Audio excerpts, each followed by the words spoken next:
Hello hello आइजोले नमस्ते साथीहरू। लु आज हाम्रो फेरि पनि सानो मामाको खेत भोलि रोपाइ हुँदैछ गाइजहरू।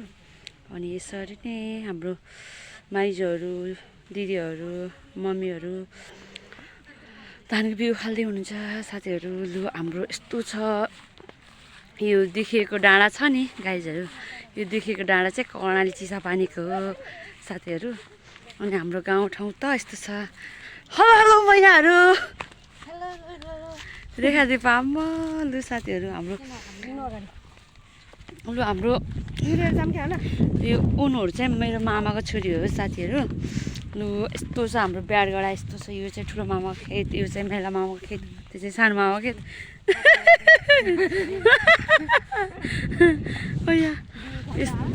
यस्तो रमाइलो हुन्छ हाम्रो गाउँमा, यस्तो छ। लु हेर्नु त साथीहरू कस्तो लाग्छ तपाईँहरूलाई। होइन अब सबै पहिलो गएर रोप्नको बिजोक अरू के छ त्यो, अरू भन। रोप्न काम बेला आउँदैनन्, खाने बेला आउँछन्। यो सूचना मेरो दिदीबहिनीलाई,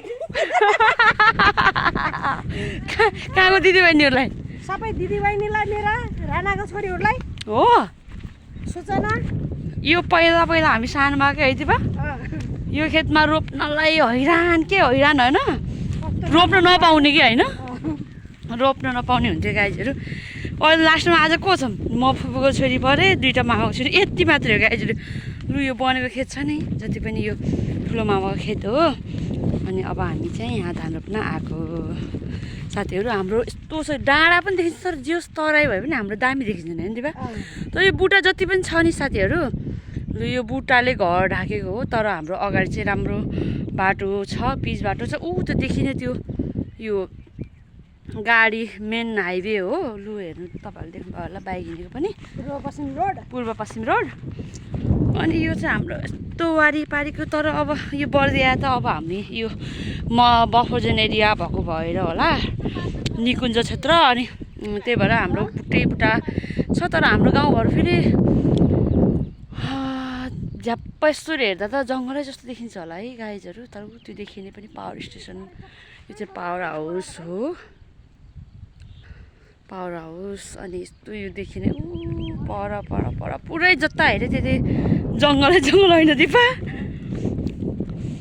पहिला गाइजहरू यो खल्ला रोप्दा जुगा आएर यो रेखा त उफ्रेर तिन बित्ता उफ्रेर होइन आमामा यस्तो हुन्थ्यो गाइजहरू। यस्तो छ हाम्रो गाउँठाउँ होइन। तपाईँहरूलाई कस्तो लाग्छ? लु त्यो गाडी हिँडेको छ नि गाइजहरू, यो गाडी हिँडेको हाम्रो महेन्द्र राजमार्ग हो। तर जे जस्तो भए पनि अब भोलिको दिनमा हाम्रो गाउँठाउँमा आउने बुहारी एकदमै भाग्यमानी हो किन दिपा भन त? पहिला हामी कति दुःख गर्थ्यौँ कि पहिलादेखि, हो किन भन त? पहिलादेखि हामी कति सुख पाउने भयो। अबको बुहारी एकदमै सुख पाउने भए गाइजहरू। त्यो भएको भएर अनि यस्तो देखाउँदा बुट्टै देख्दा ओहो जङ्गलै छ कि रहेछ भन्ने तपाईँहरूलाई लाग्न सक्ला। तर त्यस्तो छैन कि, अगाडि त बाटो छ, पिच बाटो छ। अहिले चाहिँ यस्तो देखेको हो। कस्तो राम्रो आजको भ्यू चाहिँ है। रेखा यता हेर न, केही भन्नु छ, केही बोल न हौ। खै हेर अब नजिकबाट म तिमीहरूलाई देखाउँछु कि हो। अरू के रोप्ने? धान रोप्ने, अरू के रोप्ने हो र बर्खामा? कोदो रोप्ने होइन?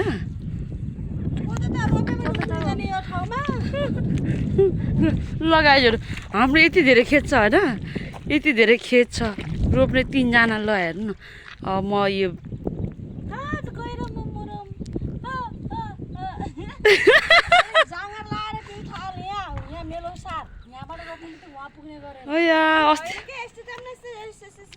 अस्ति गङ्गा दिदी अस्ति आउनुभएको त रमाइलो भयो नि रेखा। गङ्गा दिदीलाई कति हाँस्नु र मर्ने गरी हँसायो। काम गर्छु मरे खाना आउला यहाँ काम गर्न आऊ यहाँ दिदी बहिनीलाई सूचना छ हेर्ने भरिलाई।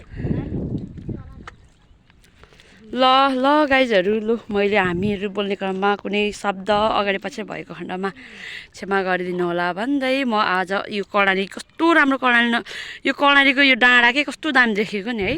यो डाँडाको पारिपट्टि चाहिँ सुर्खेत पर्छ गाइजहरू, पारी सुर्खेत पर्छ। र बोल्ने क्रममा मलाई खासै त्यति साह्रो बोल्न त आउँदैन कि गाइजहरू। तर पनि म बोल्ने प्रयास गरिरहेको होइन दिपा त्यही भएर अब बोल्ने क्रममा कमी कमजोरी धेरै भयो होला गाइजहरू ल क्षमा गरिदिनु होला भन्दै म आजको यस भिडियोदेखि बिदा हुन्छु ल बाई खा by Dipal by bye by आज मैले नि दुईजनालाई चाउचाउ पकाएर खुवाउँछु जम्मा लास्टमा चाउचाउ चलिआएको रिच छ चाउचाउ खाने म चाउचाउ खुवाउँछु होइन दिपा अब बङ्गुर खानु पर्छ बङ्गुर एक पाउ आज म डोजर ल्याउँछु एक पाउ रेखाले पनि धेरै खाँदैन सुँगुरको मासुमा पल्केर हो एक पाउ ल्याएर हामी तिनजनालाई पाउँछ जस्तै ल मैले ल साथीहरू मैले भिडियो अरूले हेर्छन् हो कि नै हामी काम गरेछौँ भने हो गाइजहरू ल तपाईँहरू आउन सक्नुहुन्छ है हाम्रो मामाको घर आज बङ्गुरको मासु पाक्दैछ गाइजहरू मैले भिडियो अन्त गर्छु भन्दा फेरि कुरा जोडियो ल कमी कमजोरी भएको खण्डमा क्षमा गरिदिनु होला भन्दै म आजको यस भिडियोदेखि बिदा हुन्छु हवस् त धन्यवाद bye bye bye bye bye bye दुईचोटि बाई भइसक्यो है ल क्षमा गरिदिनु होला